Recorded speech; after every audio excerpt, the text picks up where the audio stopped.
Good morning class, how are you all?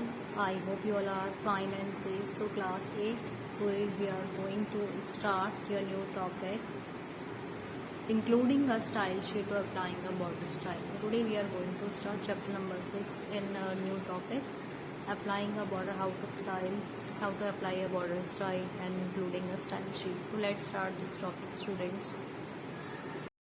Class 8, so today we are going to start this topic including a style sheet. So the link tag we used in this external style sheet. So in an external style sheet we will use link tag in your to an HTML document.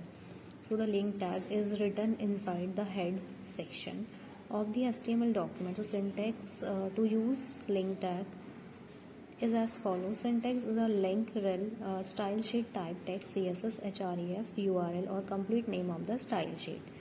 So we will follow all the steps. So how to complete this coding. So first of all, let's start this. Open a new file notepad and create the HTML coding in the which you want to include the above created css file. Then include the tag link rel style sheet type text css href my style sheet dot css. So my style sheet dot css, firstly we will save this name this file. After inside the head section we will write this of the document. So save the file dot html extension. Now the style defined in the css file will apply to the corresponding html elements. So you can see this coding html head link rel style sheet type text css href my style sheet dot css. After you will see this implementation to link to show in your output browser. So next activity in this related. So what is the file extension of a css file? So it's .css. Then name the tag that help to include an external style sheet. So it's a link tag. Then which attribute used for inline style? So it's a style tag. Then next question, should you save the css and html file in the same folder? Yes, we can use and save the same folder. Then name an attribute that is used with the style tag. So name is a type and media.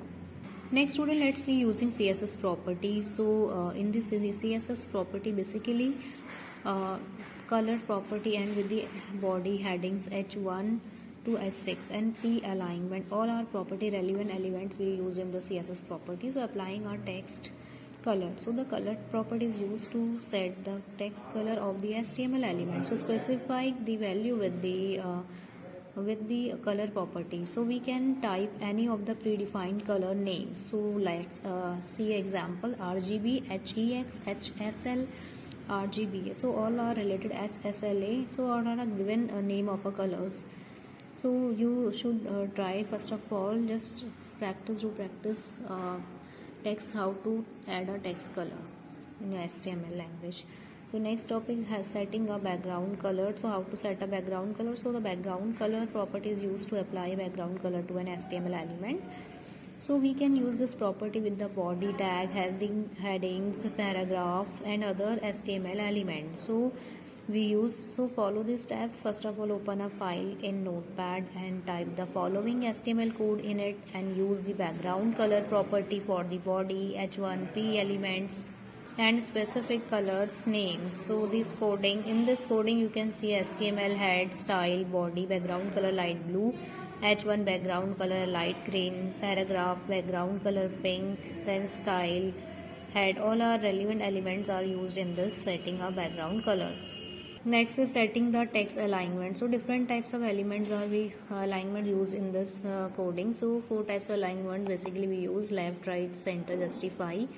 So in this coding we can set the alignment of the text for body, paragraph, headings, etc. in 4 different ways: left alignment, center alignment, right alignment and justify alignment. So to set the alignment of text, we can use the text align property with the 4 different values: left, right, center or justify. So in this coding you can see HTML head, style, body, background color light green we used, paragraph color indigo, font size 20 pixel, then close the style tag, close the head tag, then apply body color, paragraph, style, text alignment, center you can use the right, left, justify, all this coding including. In the last, applying a border style. So in border style we use the properties used for apply a border in different styles such as dotted, dash, solid, double, etc. to an HTML element. So you can apply all these attributes and values, example, etc. Okay students, so you can do practice properly all this topic, read carefully all this topic and revise it previous topic, and do practice all this coding, HTML and CSS with including in your system. Okay, so all this to practice all this coding and apply all this tags and event, etc. Okay, class 8th.